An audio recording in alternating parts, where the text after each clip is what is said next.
everyone, this is Dipanjali and I welcome you all on my YouTube channel Study Time Media। बच्चों previously हम लोगों ने class 9th का tissue chapter start किया हुआ था जिसमें हम प्लांट टिश्यू के बारे में पढ़ रहे थे। दो तरह के टिश्यूज होते हैं, मेरिस्टेमेटिक एंड परमानेंट टिश्यू। तो मेरिस्टेमेटिक तो सिंपल थे, हम लोगों ने पढ़ लिया, वीडियो आप लोगों को प्लेलिस्ट में मिल जाएगी। दूसरा परमानेंट टिश्यू पढ़ा था, उनको भी फर्दर डिवाइड किया है, एक सिंपल टिश्यू में और एक कॉम्प्लेक्स टिश्यू में। सिंपल टिश्यू में parenchyma, collenchyma, sclerenchyma previous video में हम पढ़ कर आए हैं। और आगे आने वाले जो कॉम्प्लेक्स टिश्यूज होंगे, कौन से, जाइलम और फ्लोएम, वो हम आने वाली वीडियोस में पढ़ लेंगे। तो बेसिकली ये प्लांट पार्ट कवर हो जाएगा। आज हम क्या करेंगे, ये जो हम पढ़कर आए हैं सिंपल टिश्यू जिसमें कि पेरेन्काइमा, कोलेन्काइमा और स्क्लेरेन्काइमा को पढ़ा है, उसे हम ऑब्जर्व करेंगे। मतलब करना क्या है कि एक प्लांट को ट्रांसवर्स डाइसेक्ट करना है, कट करना है, बहुत पतली सी लेयर उसकी कट करनी है और माइक्रोस्कोप के अंडर में उसको ऑब्जर्व करना है कि ये जो सेल्स में या सेल्स का जो ग्रुप टिश्यू वो हमें दिखाई देता है, स्पेसिफिक नाम भी हमने रखे हुए हैं, स्पेसिफिक काम भी हैं उनके, तो वो हमें ऑब्जर्व करने हैं एक माइक्रोस्कोप के अंडर में रखकर, ठीक है, ताकि बेसिकली हम डिफ्रेंशिएट कर सकें अलग अलग टिश्यूज में। अब माइक्रोस्कोप तो यहाँ है नहीं, तो जो हमारी बुक में इंफॉर्मेशन है, जिस तरह के डायग्राम है, उसके अकॉर्डिंग हम लोग यहाँ देख लेते हैं उसको, ठीक है। अच्छा, यहाँ मैंने बोला कि हमें सेक्शन करना है, यानी कि कट करना है पहले एक प्लांट को। अगर आप लोगों के पास अवेलेबल हो चीज़ें स्कूल में, तो आप अपने टीचर के गाइडेंस में ये पूरा एकदम से परफॉर्म कर सकते हैं, ठीक है। करना क्या होगा, कोई भी एक प्लांट लेना है, चाहो तो आप मोनोकोट भी ले सकते हो और डाइकोट भी ले सकते हो, ठीक है। देखो बहुत बेसिक सा अंतर होता है। आप चावल के दाने को 2 पार्ट में डिवाइड कर सकते हैं, नहीं कर सकते ना। ऐसे गेहूं को 2 पार्ट में डिवाइड नहीं कर सकते, जो बीज होता है नहीं कर सकते। इस तरह के मोनोकोट कहलाते हैं। और अगर हम मटर के दाने की बात करें या दालों की बात करें तो 2 पार्ट नहीं हो जाते। मूंगफली की बात करें 2 पार्ट नहीं हो जाते, तो ऐसे होते हैं डाइकोट। बहुत सिंपल सा इस तरह से मैं दे रही हूँ, वैसे तो हम आगे पढ़ेंगे इनके बारे में, मोनोकोट और डाइकोट के बारे में। तो कोई भी एक प्लांट ले लो, चाहे वो मोनोकोट हो चाहे वो डाइकोट हो। अब उसको हम अगर ऑब्जर्व करते हैं तो 2 तरह से सेक्शंस होते हैं बेसिकली आपके लेवल पर। या तो हम क्या करते हैं, ट्रांसवर्स सेक्शन करते हैं या लॉन्गिट्यूडिनल सेक्शन करते हैं, यानी काटते कैसे हैं, या तो ट्रांसवर्स काटेंगे या लॉन्गिट्यूडिनल काटेंगे। अब देखो जैसे कोई प्लांट है इस तरह से, अगर हमने यहाँ से उसको बीच में से काट दिया तो कुछ इस तरह की स्ट्रक्चर नहीं नजर आएगी हमें, यानी ट्रांसवर्स सेक्शन किया है हमने। और अगर हमने उसको इस तरह से काटा, बिल्कुल यहाँ से उसको काटते हुए ले गए, तो एक लंबी सी स्ट्रक्चर नजर आएगी। इसे हम लॉन्गिट्यूडिनल सेक्शन या LS कहते हैं। तो यहाँ पे जो आपकी बुक में है वो ट्रांसवर्स सेक्शन है और हम इसी को पढ़ेंगे। तो जो टिश्यूज हम लोगों ने पढ़े हैं ट्रांसवर्स सेक्शन करने पर किसी भी प्लांट में, तो वो कैसे ऑब्जर्व होते हैं, दिखाई कैसे देते हैं, क्या जो हमने पढ़े थे पेरेन्काइमा, कोलेन्काइमा और स्क्लेरेन्काइमा, वो सब इकट्ठे ऐसे ही नजर आते हैं, किसके बाद कौन सा होता है, ये हम लोग आज इसमें देख लेते हैं। शुरू करें फिर। तो पहले हमने एक प्लांट लिया डाइकोट। अब प्लांट कौन सा लिया है यहाँ पर, तो ये लिया है सनफ्लावर। सनफ्लावर, उसको ट्रांसवर्स डाइसेक्ट किया उसके स्टेम को, तब हम देख रहे हैं उसको। ऐसे ही आया था, उसका छोटा सा पार्ट हमने निकाला और उसको बड़ा करके हम यहाँ देख रहे हैं, मैग्नीफाइड इमेज। सबसे बाहर वाली लेयर होगी ना, उसे क्यूटिकल कहते हैं। अब क्यूटिकल जो होती है ये थोड़ी सी ऑयली सी होती है और बड़ा प्रोटेक्शन देती है। कैसे, देखो आप लोगों ने देखा होगा कि प्लांट की बॉडी में ना ट्रांसपिरेशन की प्रोसेस होती है, वाष्पोत्सर्जन कहते हैं हिंदी में इसको। यानी कि जो प्लांट की बॉडी में स्टोर वाटर है वो सूरज की गर्मी की वजह से, अलग फैक्टर्स की वजह से, एयर की वजह से, तो वो वेपराइज होने लगता है। ट्रांसपिरेशन की प्रोसेस में बॉडी में स्टोर वाटर वेपराइज होता है, जैसे हमारी बॉडी से स्वेट निकलता है, बिल्कुल ऐसी ही वाली प्रोसेस है।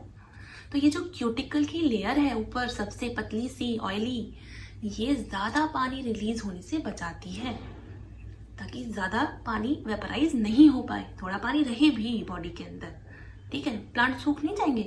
तो ये एक तरह से प्रोटेक्शन का काम कर रही है। आगे आती है एपिडर्मिस। एपिडर्मिस, देखो डर्म का मतलब होता है स्किन, स्किन मतलब बाहर, हमारी जैसे बॉडी में भी स्किन है, वही वही प्रोटेक्शन का काम कर रही है। सिमिलरली ये एपिडर्मिस है जो कि प्लांट बॉडी को प्रोटेक्ट करती है। उसके जस्ट अंदर जो टिश्यूज होंगे वो कॉलेनकाइमा है। कॉलेनकाइमा स्ट्रक्चर आप लोगों ने देखी, कितना कम इंटरसेलुलर स्पेस है, सेल्स के बीच में कम स्पेस है ना, जबकि पैरेनकाइमा जो उसके जस्ट अंदर है, स्पेस देखो है ना ज़्यादा एज कंपेयर टू दीज। तो ये हो गई कॉलेनकाइमा ये वाली लाइन, और ये हो गई पैरेनकाइमा। अच्छा, पैरेनकाइमा ना फूड स्टोर का काम करती है। फंक्शन तो हम स्पेसिफिक पढ़कर आए हैं, फूड को स्टोर करती है ज़्यादातर, ठीक है, ताकि काम कर सके बाद के लिए। जैसे हम बॉडी में नहीं, लिवर में अपना फूड ग्लाइकोजन के फॉर्म में स्टोर कर लेते हैं, सिमिलरली ये भी। और फ्लोएम है जो कि उसको प्रवास करने का काम करेगा, कॉम्प्लेक्स टिश्यू, वो पढ़ेंगे अभी। कॉलेनकाइमा और ये जो स्क्लेरेनकाइमा है ये प्रोटेक्शन का काम करती है, यानी कि स्ट्रेंथ प्रोवाइड करती है, ठीक है, ताकत प्रोवाइड करती है ताकि वो खड़ा रहे आंधी तूफानों में भी। तो ये कॉलेनकाइमा और स्क्लेरेनकाइमा का काम है। ये रहा कॉलेनकाइमा। कंबाइनली अगर हम तीनों को कहें ना, कॉर्टेक्स कहा जाता है कंबाइनली। कॉर्टेक्स में एपिडर्मिस, कॉलेनकाइमा, पैरेनकाइमा है। आगे है एंडोडर्मिस, अंदर वाली लेयर। एंडो मतलब अंदर और एपी मतलब थोड़ा सा बाहर, तो ये एंडोडर्मिस आ गई। तो एंडोडर्मिस और एपिडर्मिस के बीच में ये दोनों लेयर्स पड़ जाती हैं टिश्यूज की। फिर आता है हमारा स्क्लेरेनकाइमा। फिर क्या आएगा हमारा स्क्लेरेनकाइमा, जो फाइब्रस होता है एक तरह से, ये फाइब्रस है, ठीक है, पढ़ चुके हैं, थोड़े डेड होते हैं ये, ठीक है, ये अलाइव नहीं होते। ये भी क्या करते हैं, स्ट्रेंथ प्रोवाइड करते हैं, ताकत प्रोवाइड करते हैं, बार्क की तरह।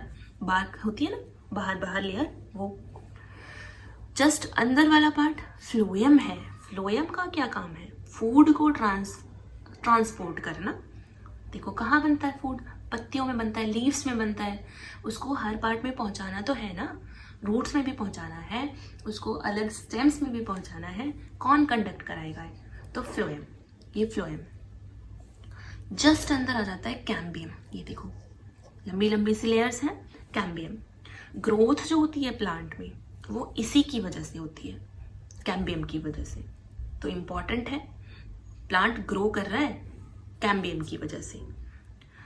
आगे आप देख रहे हो जाइलम, ये दोनों जाइलम के ही पार्ट है। जाइलम का क्या काम होता है, वाटर को कंडक्ट कराना, वाटर को ट्रांसपोर्ट करना। वाटर कहाँ से रिसीव हो रहा है, रूट से। रूट से वाटर मिनरल रिसीव कर रहे हैं प्लांट, और उसको पूरी पत्तियों तक, पूरे स्टेम तक, सब जगह पहुंचाना है। जाइलम पहुंचाएगा। जाइलम में भी आप देखोगे ना तो लॉन्गिट्यूडिनल की तरह स्ट्रक्चर दिखाई देगी। ये जो नीचे वाले स्ट्रक्चर होती हैं ये प्रोटोजाइलम होती है, और ये मेटाजाइलम, स्पेसिफिक नेम इनको दिए हुए हैं। और जस्ट अंदर, जैसे ही हम इसे काटते हुए बिल्कुल बीच में यहाँ वाला देखेंगे, बिल्कुल बीच वाला पार्ट, वो होता है पिथ। उसको हम लोग क्या बोलते हैं, पिथ। तो हम लोगों ने क्या क्या देखा इसमें, पहले हमने देखा cuticle layer, epidermis, collenchyma, sclerenchyma, endodermis, फिर पैरेनकाइमा, देन स्क्लेरेनकाइमा, फिर फ्लोएम, कैम्बियम ग्रोथ के लिए, जाइलम कंबाइनली बोल सकते हैं, स्पेसिफिक नाम में मेटाजाइलम और प्रोटोजाइलम लगा सकते हैं। डिटेल आपको पढ़ने को मिलेगी 11th क्लास में, ठीक है। तो ये है आपकी स्टेम की ट्रांसवर्स सेक्शन, ठीक है। यानी जब आपने इस तरह से कट किया होगा ना उसको, ये नजर आया, तो देखो बाहर क्यूटिकल हो जाती है, उसके जस्ट अंदर कौन सी थी, कॉलन का एपिडर्मिस, फिर एपिडर्मिस, फिर कॉलेनकाइमा, फिर पैरेनकाइमा फूड स्टोरेज के लिए, ठीक है। फिर आ जाता है हमारा एंडोडर्मिस, स्क्लेरेनकाइमा, ठीक है, यहाँ पर पैरेनकाइमा के जस्ट बाद फिर फ्लोएम है और जाइलम है, और बीच वाला जो पार्ट है पिथ, ये जो पिथ के हम बोल रहे थे। तो आई होप आपको ये क्लियर हो गया होगा। अब देखिए यहाँ डिवीजन ऑफ लेबर है ना, डिवीजन ऑफ लेबर, लेबर का मतलब काम, यानी जो काम जैसे हमारी बॉडी में नहीं है, हर एक सेल का अपना अलग काम होता है। जो हमारी नर्व सेल है वो इंफॉर्मेशन को ट्रांसफर करेंगी, है ना, जो हमारी ब्लड सेल्स हैं वो चीज़ों को कैरी करती हैं, तो सबका अलग अलग काम होता है। ऐसे ही प्लांट की बॉडी में भी लेबर है, डिवीजन ऑफ लेबर है, यानी काम सबका अलग अलग है, ठीक है। कोई फूड स्टोरेज कर रहा है, कोई स्ट्रेंथ प्रोवाइड कर रहा है, तो कोई क्या कर रहा है, ग्रोथ कर रहा है, ठीक है, और फूड को ट्रांसपोर्ट कर रहा है, वाटर को ट्रांसपोर्ट कर रहा है। तो सबका काम अलग अलग बटा हुआ है। आगे हम देखेंगे थोड़े से प्रोटेक्टिव टिश्यूज के बारे में, थोड़ा स्टोमेटा के बारे में पढ़ेंगे हम, बहुत इंपॉर्टेंट है भाई वो तो, ठीक है। गैसेस जो हम लोग रिसीव कर रहे हैं ना, ऑक्सीजन, स्टोमेटा, वो जो पोर है वहीं से तो रिलीज मतलब निकालते हैं वो। तो ये सब इम्पॉर्टेंट चीज़ें हम लोग इस चैप्टर में फर्दर डिस्कस करेंगे। आप लोगों को वीडियो अच्छा लगे, समझ में आया हो, तो आप अपने दोस्तों को शेयर करना, सब्सक्राइब करना, लाइक करना, और अगर आप लोगों को कोई डाउट हो तो कमेंट बॉक्स में ज़रूर बताइएगा।